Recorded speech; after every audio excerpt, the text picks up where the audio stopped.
to Lynn Beattie from Mrs Mummypenny. Lynn, welcome to you, and I'll hand over. Thank you ever so much for having me. It's a pleasure to be here and talk to everybody watching about my story. So my story is all about how a maths graduate became one of the UK's leading personal finance experts.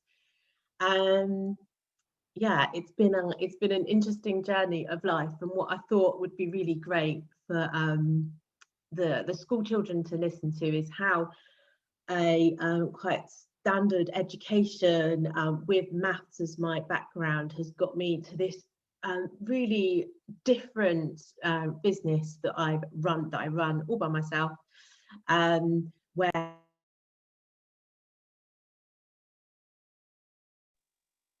I was muted. Right, I'm going to start again. Sorry about that. So yes, I'm Lynn Beattie, and I'm here to talk to you about how a maths graduate, me, has become one of the UK's leading personal finance experts. So how this great basis of education has got me to a really forward-looking career. I've built my own business, and I go on TV and on radio and in newspapers talking about my expert subject. So, as I said, I'm Lynn Beattie, and I am the CEO of Mrs Mummypenny Limited. So what I'm going to talk to you about is my education. So I'll start with the decision as to why maths became so important for me from school all the way through to university and further education, which led to my career in finance, where I spent 16 years working in the corporate world. Mixed in with that, I've got family life as well, which had an interesting bearing on my career, which was actually the main driver, one of the main drivers as to why I then set up Mrs Mummypenny, my business. And then I've got a few little tidbits of what money advice I would give to my teenage self, which I thought would be interesting to share. So, starting off then with my education and my teen years, and be prepared for a little bit of quite traumatic events that happened which affected my life quite greatly. So I loved maths at school. I had a natural talent for it, and my teachers were really the thing that made a difference to me. They brought on my enthusiasm, they encouraged it, and they wanted me to go as far as I could. I remember right back to primary school absolutely loving it, and that continued on into secondary school. And then I obviously went and did my GCSEs, where I did really well in maths, and that was sort of my plan for the future was beginning to be laid out. But then something huge happened. About a week after my GCSE exams finished, actually, my mum died, and it was a complete shock. She had a heart attack and died unexpectedly, and yeah, it was a huge impact on my life, and it pretty much made me grow up overnight from that point forward. And it also made me realise that my education was really, really important, because it was almost like the thing that I needed to get me, to progress me through life, to almost move me away from this really challenging, horrible situation that I had at home. Home was Penzance in Cornwall, by the way. So I went on to do A-levels, but I have to admit that sort of 2 years after my GCSEs, a bit of a blur, as you can maybe imagine after losing your mum. This was back in the 90s. There wasn't any counselling, there wasn't any support to help a bereaved teenager, which is it's quite disturbing to think that I was just sort of left to get on with it after losing my mother. But I went on to do my A-levels and really focused on my education, because I remember my thought process was, if I can get my A-levels, I can go off to university and I can get away from this world in Penzance and everything that had happened with my family. So I did maths, business studies and psychology. and a really interesting choice of A levels, all actually quite linked. I wanted to do the business studies because I thought that would be a really great addition to furthering my career down the road. Psychology, I was just really interested in how the mind works, and there's a lot of links to psychology and business. But I have to admit, my maths A level was hard, very hard. I needed extra tutoring because the universities that I chose to go off to, that I chose to apply to, I wanted to go and do maths at university, required very high A-level grades, and my predicted grades weren't coming out high enough. So yes, my dad paid for extra tutoring for me. Did it work? Not really. A-level results day, I remember it so clearly. It's going to get the envelope. I'm pretty sure that's still what happens now. You needed an A for maths to go off to Warwick University, which was my first choice of university. Actually one of the best universities in the country for maths, but I didn't get the A, I actually got a B. So what that meant was a few phone calls on exam results day, and Warwick, so I got a B, C and a D for my A levels. Warwick said no, but my second choice, which was Brunel in West London, who are another really good university, not as good as Warwick, but they were good. They were okay with my B for maths, they were okay with my C and my D for business studies and psychology, and they said yes. So that was it. My second choice university was all sorted. As an interesting fork of life there as to the difference between an A and a B. At for my A-level maths took me in the direction of Brunel and London rather than Warwick. So yeah, I went off to do a degree in maths with statistics and management. Now, the really great thing about Brunel, which wasn't something Warwick could offer, was I did a 4-year degree. So it was called a thin sandwich degree. So part of the degree was 2 6-month work placements. Now, this actually turned out to be one of the best decisions I could have made. So that fork of the fate of life of me getting that B for my A-level actually meant that the degree I ended up taking benefited my career far more. So for 6 months of my second year and 6 months of my third year, I did some work placements. I worked for an accountancy firm in my second year of uni, which was not that interesting. I decided I didn't want to work in an accountancy firm, but then my work placement in my third year was for Marks and Spencer's, where it was a highly sought after business placement to go onto. I remember looking at the advert thinking, I'm just going to go for this because it's an amazing job. So I was a business placement program person at the age of 20, and I was in Uxbridge store, managing the food department, working with the finance team, working with HR, all different projects in Marks and Spencer's, and that was actually where I was meant to be going to do my to work for after my degree finished. But it was such an amazing opportunity. I was given so much responsibility, and for the last month of my work placement, I went off to the head office to do a little mini project. Got on really well with the team, had an amazing woman, Janet, that was my boss, and we came up with a plan that I could actually carry on working for them throughout my final year of university and do my dissertation for them. This was all incredible experience leading me towards the career that I ended up doing.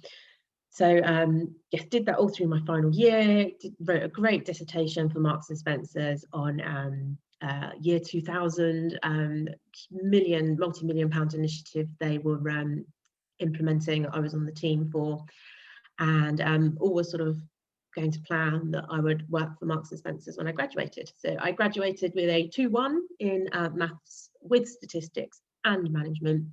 And what I will say about doing that degree with some different variants in it, the statistics and the management were really applicable to later life, and the pure maths just sort of fed into that statistics and management, and you needed all of them together. But I was really good at the statistics and the management side, and I really needed to work on the maths. But what that meant was I ended up with a 2:1 degree, so it all combined very well. And I had this great work experience as well. So off I was meant to go to work for Marks and Spencer's, but this was 1999, which I know feels like a very long time ago to a lot of you listening that probably weren't even born then. Yeah, it was a difficult time economically for a lot of companies, including Marks and Spencer's, and they decided to get rid of all their graduates 1 month before we started. There was a whole group of us, about 10, 15 of us, who all lost their jobs. They gave us a cheque for £1,000 and said goodbye. They didn't quite say goodbye, good luck, go off, do whatever you can. They actually helped us to find new jobs, which was amazing. So I remember going off to an assessment day where I was the one doing the assessing. So there was those 10, 15 of us who lost their jobs, and loads of companies came to present to us who wanted us to join their graduate schemes. So I had the choice of banks, retailers, MI5 was there. Why I didn't choose MI5, I do not know. I didn't go to MI5. I actually chose to go to a bank. So yes, off I went to HSBC as my first career. Oh, let's move that. So and do a little time check. 9:46. Okay, so my career then, I went into finance in the banking world, and maths continued to play a huge part in my 16-year corporate career, because I was working in various different industries and various different finance areas where I needed a really good understanding of maths and analytical skills, presentation skills, communication, and this all came from the great grounding of my maths education and degree. So I went to HSBC for the first 4 years of my career, 5 years of my career, and that's where I studied to become an accountant. So I chose to do ACMA, management accountancy qualification, but there are others. There's ACCA, which is a bit more financial accounting, and then there's ACA, which you can study if you're working for an accountancy firm. Yeah, I guess studying ACMA was a great decision I took to get that extra qualification on top of my maths degree. It used a lot of my maths knowledge and education already, which was great because it gave me loads of exemptions from my ACMA qualification. Yeah, I had a great job where I could apply a lot of what I was learning into my job. But after I qualified, I was 24. I had a bit of a career blip where I decided I didn't want to be an accountant anymore, and I went off to try recruitment, which failed. I tried it for 3 months, then I went back to be an accountant. It's just to say that sometimes you can try other things, and if they don't work, then so be it, and go back to maybe what you were doing in the first place. You might think the grass is greener, but for me it wasn't. So off I went then to work for Tesco's. So moved from banking to retail.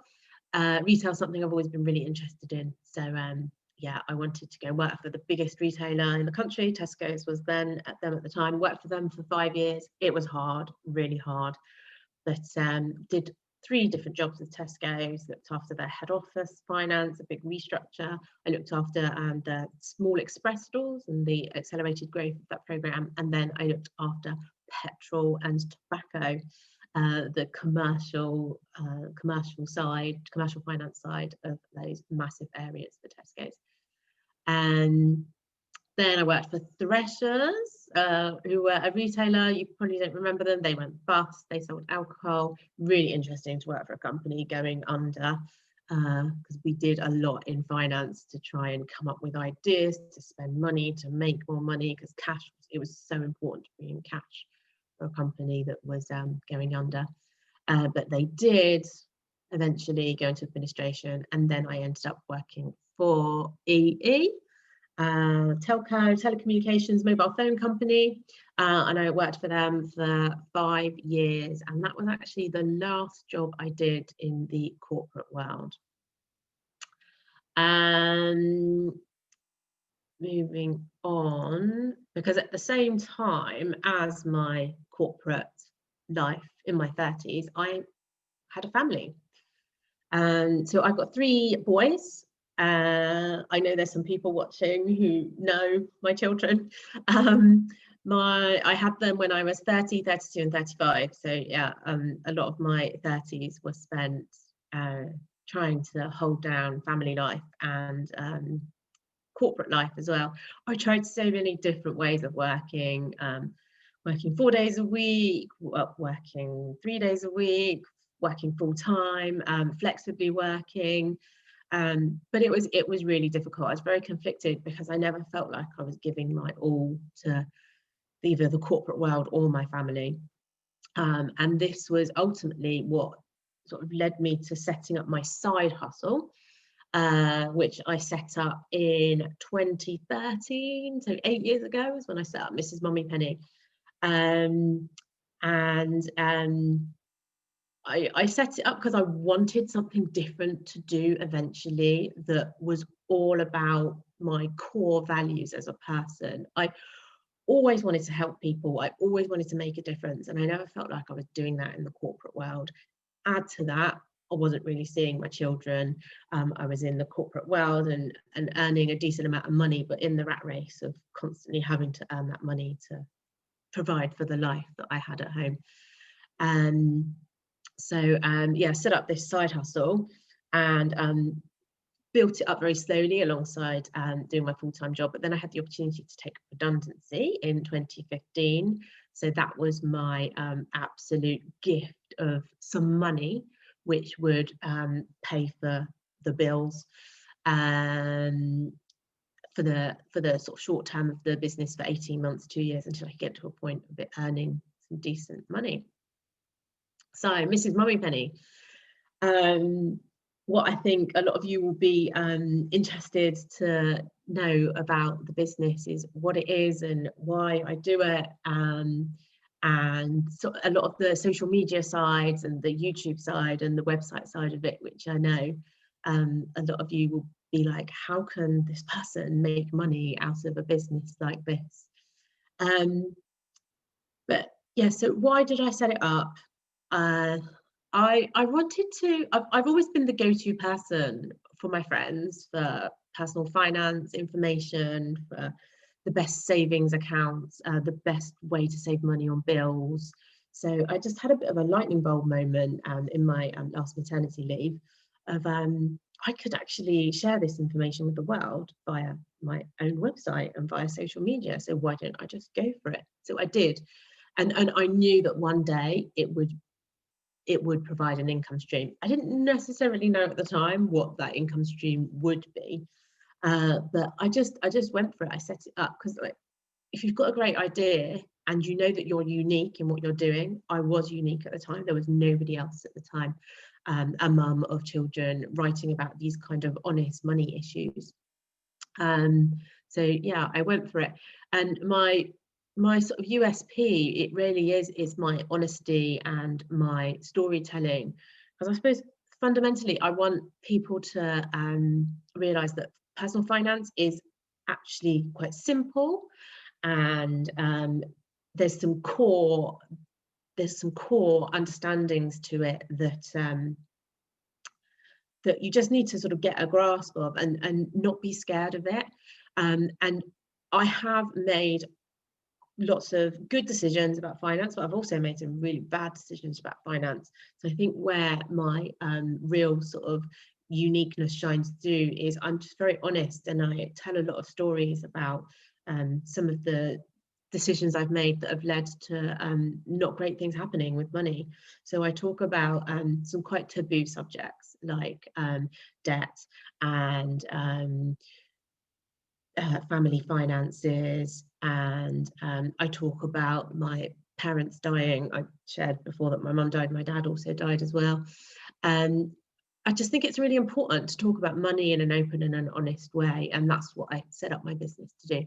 So I set it up properly from the beginning. So I left EE with this chunk of money. I wrote a business plan. I set up my finances. I set up my legal arrangements, and yeah, I went for it. I budgeted for my money to last for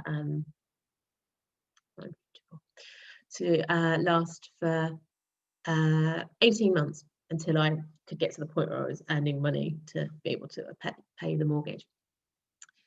So what do I do? So I am a personal finance expert, and I write about all parts of money. So from short-term budgeting, day-to-day money management, month-to-month management, essential bills, paying off debt, saving up money into your emergency fund, but also I look at the future of money. So providing money for later in life. So investing money for the future, putting money into pensions, buying a house, saving money to buy a house, putting money aside for your children. And I do all that via my website. So I have my blog, Mrs Mummypenny, which is where everything comes back to. But then I also have my social media channels, which are a huge driver of traffic into my blog. So I'm Mrs Mummypenny UK on Instagram. That's my channel where I've got most of my followers. I've got about 14,000 followers. Then I've got another huge following on Twitter and Facebook. So I've got about 50, 60,000 followers altogether, which is a lot. I get sent a lot of messages. But I also get sent some incredible messages from people who are just telling me their story and sharing things like, I've read some of the work you've done about debt, and I just want to let you know that I'm inspired by your story and I've decided to tackle my debt. So I also have a podcast which goes out every week where I interview founders of companies. I also have a YouTube channel where my podcast interviews go on to. And then I do a lot of TV work where I'm a personal finance expert on the BBC, ITV. I do a lot of work on radio, and I have written a book. That's something that I did this year in lockdown. So The Money Guide to Transform Your Life.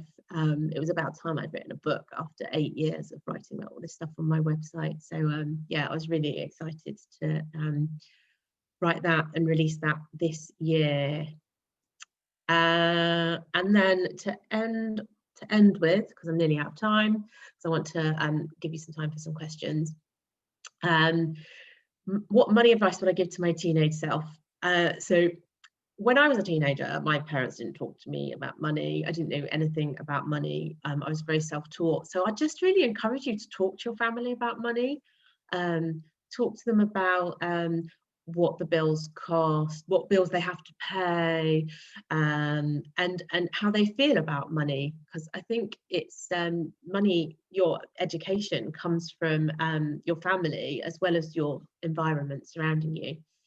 And to understand like the cost and the value of things. So something I do with my children, I've always been very open and honest with my children from a young age, is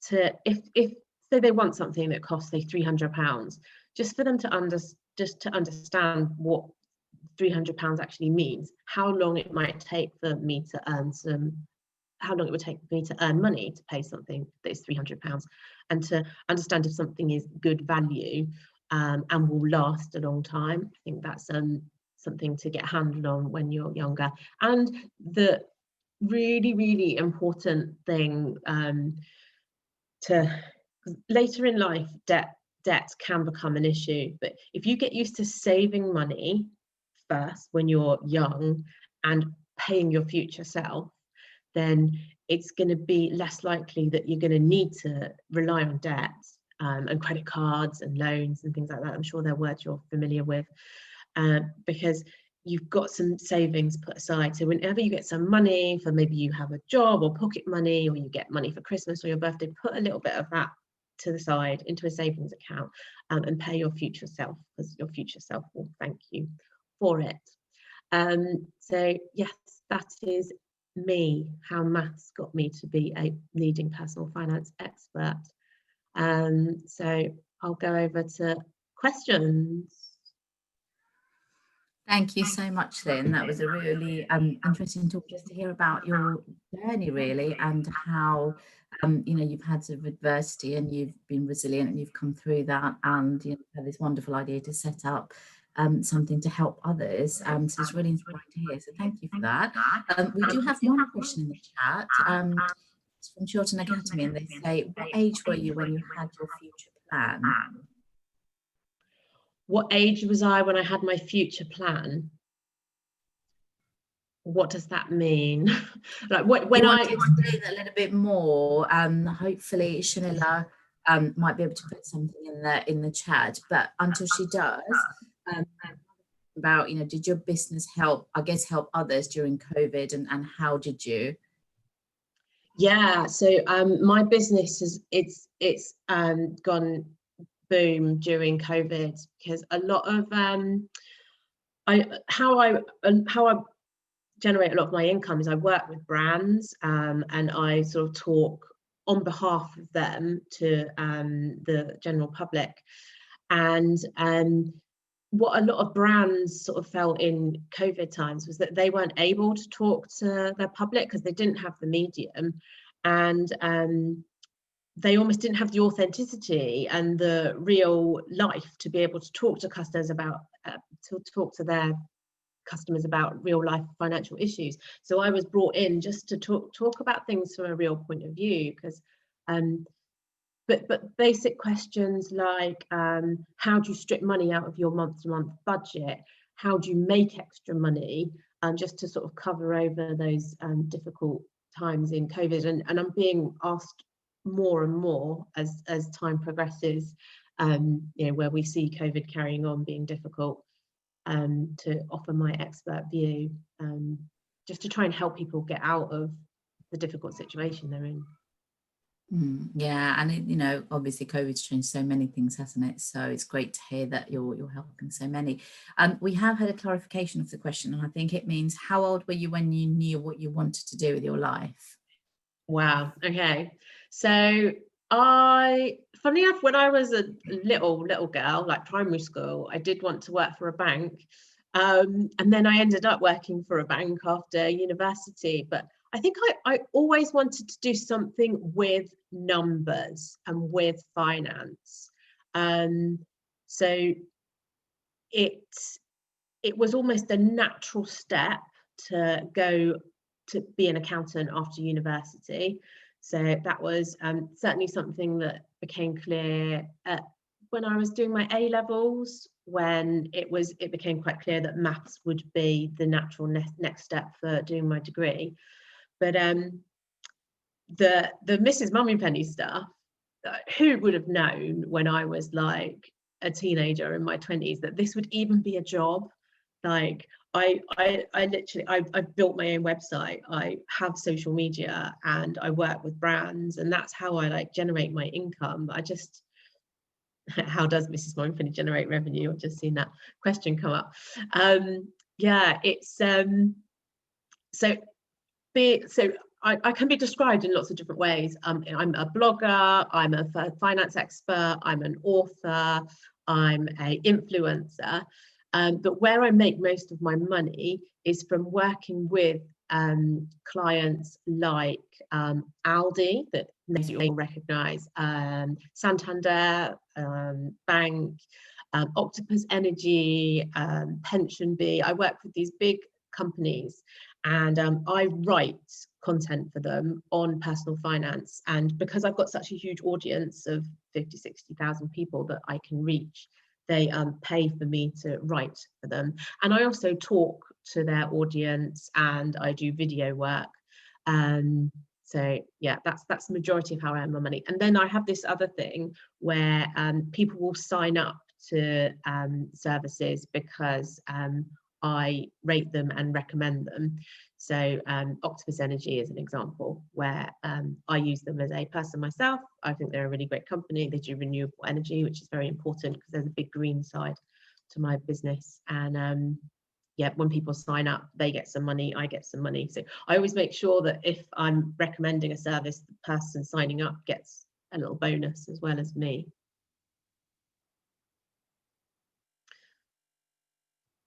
Sorry, there's a few other questions coming up. I know, there's loads coming through now.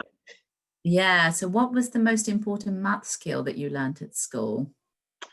Do you know what? It was the statistical analysis that I really learned a lot and really got excited about it in my maths A level.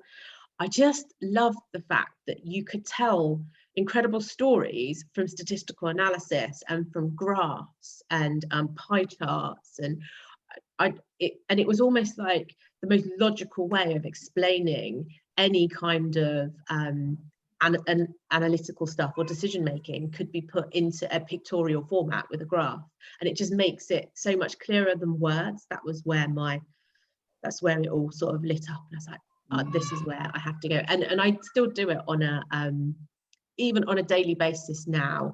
I'm forever like, Excel is my absolute favorite thing. I'm always creating like Excel spreadsheets, and I had to do a piece of work yesterday on pension growth. So I was looking at a unit trust value from 6 months ago versus now, and I was thinking, yeah, no, this is all that stuff that just came from my maths education that I'm still learning on using on a day-to-day basis. That's such an important point, isn't it? And mathematics can be so creative, and actually a way to tell stories and help people. And we don't often see that. And I didn't see that when I was in year 8 and 9, but now I can see that much later on. So it's great for our schools on the call today to hear that, at their age.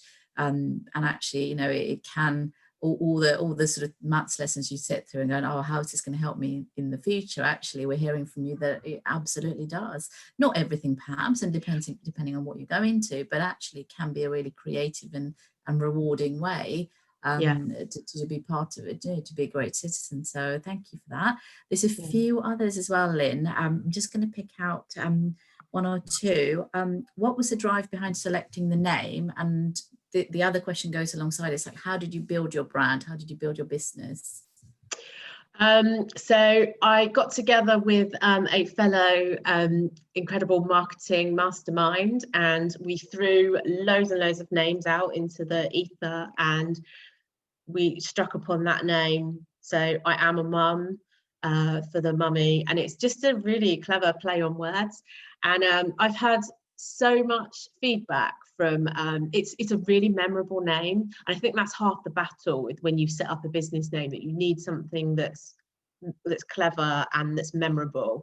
So that how I built up the brand, I networked and spoke to people and shook hands with people when you could shake hands with people, until like I couldn't do it anymore. I just got my name out there, built up my social media channels, and I made sure that I networked with the right people who could, not necessarily then or a few years down the line, might be able to help my business. Like I've got relationships with some businesses now where I've known them for like 5 or 6 years, and I maybe met them like 5 years ago, didn't do anything with them, but kept in touch. But then a few years down the line, then they wanted to work with me, and I do a lot of sort of different charitable work as well, and I help a lot of different levels of business. So I work with big businesses and I work with small businesses, but what I tend to do with the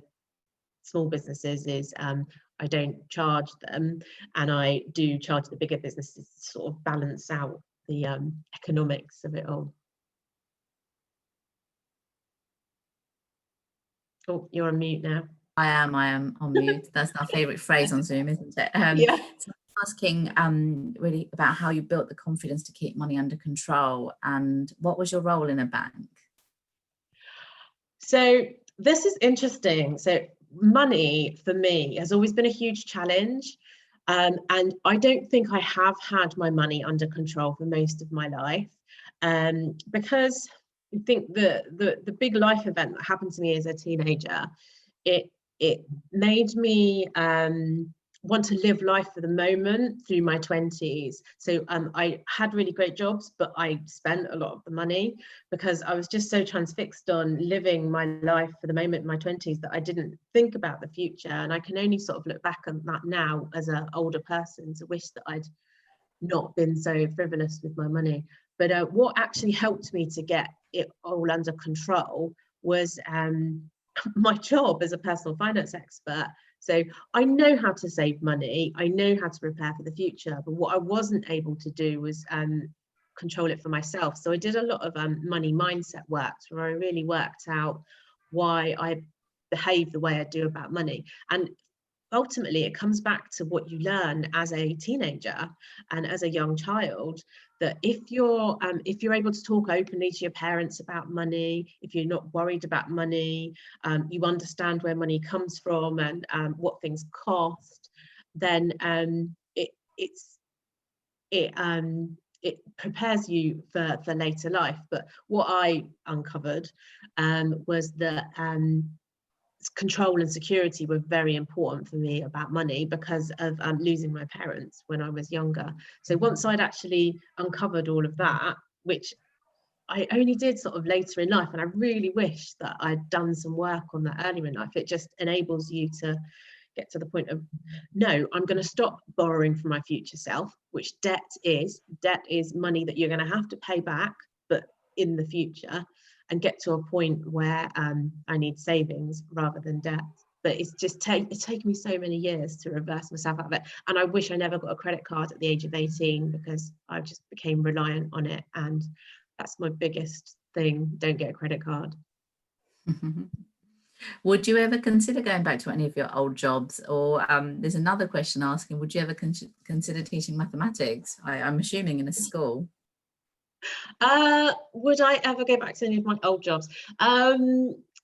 I probably not. What I love about running my own business is that, like, I have ultimate flexibility and I call the shots. And if I don't want to work with a client, then I don't work with them, because I've got quite strict sort of rule guidelines and ethics as to who I'll work with and who I won't. But in the corporate world, I always had to answer to somebody, and I prefer to sort of work on my own. So but I did work for some really great companies. There was a time when I worked for Tesco's when it was absolutely booming, and there was like loads going on, like opening loads of stores, and it was really interesting job. But it was very hard work, and we did used to work 12 hours a day, and they absolutely sort of got their money's worth out of you. But my favorite job I've ever done is probably working in like customer service, actually customer facing. So in all the companies I worked for, at Christmas time, we would always have to go back to the floor and work on the shop floor and actually deal with customers. So I did that with Tesco's, I did that with EE, and they were amazing days. And I actually got to go and work in the shops, talk to the customers, and that's where you get the real inspiration as to how to make real differences to companies, how to make cost savings and make extra money.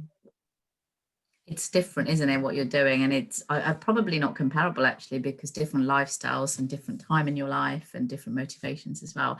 I'm really conscious of time, because I know we have got another talk at 10:30 and some of the schools are joining that. There is a fantastic question that I think we need to finish on, and it's really around sort of your last words, I guess, to the students that you've spoken to this morning. So how would you encourage students who don't feel that maths is for them, or that, actually, what's the point of doing it? What would you say to them? How would you encourage them? Maths is just, everything comes back to maths. It really does. So you think, I often have this discussion with my children, everything we do in life, it can all come back to maths.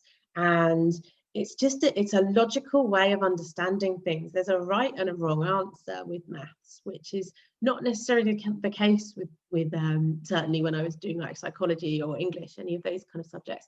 And it's just you can make maths really colourful. You can create great analytical tools that explain how things work, and you have that definite answer there. And I just think it leads to a really great career.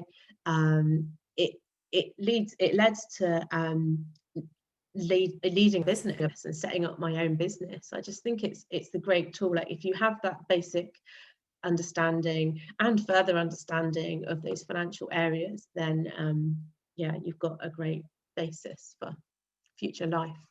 It was doing a maths degree was probably one of the best decisions I made, particularly the maths degree with the working, 1 year of it working. It meant that I ended up with a really good career. So thank you, Lynn. I mean, it sounds like what you're saying is to persevere, and that you will reap the rewards when you're older, Yeah. and to also have those conversations around saving and learn about those as well. And there's so much out there, especially on social media now, around actually good money management as well, which is fantastic. And like you said, you're on social media, so I've just looked at your Twitter account, actually some really useful advice and ideas, so that's really accessible as well. So thank you, really lovely to have you with us today, and you know, such an inspirational story, you know, and I'm sure the teachers and the students have really enjoyed your talk this morning as well. Vanessa has just put a poll and evaluation on the chat. So teachers, if you don't mind doing that for us really quickly, and we'll be in touch with the recording of the session today as well. So thank you so much, Lynn, and thank you to all our schools as well, and have a lovely weekend. Thanks everybody. Thank you. Bye. Thanks. Bye bye.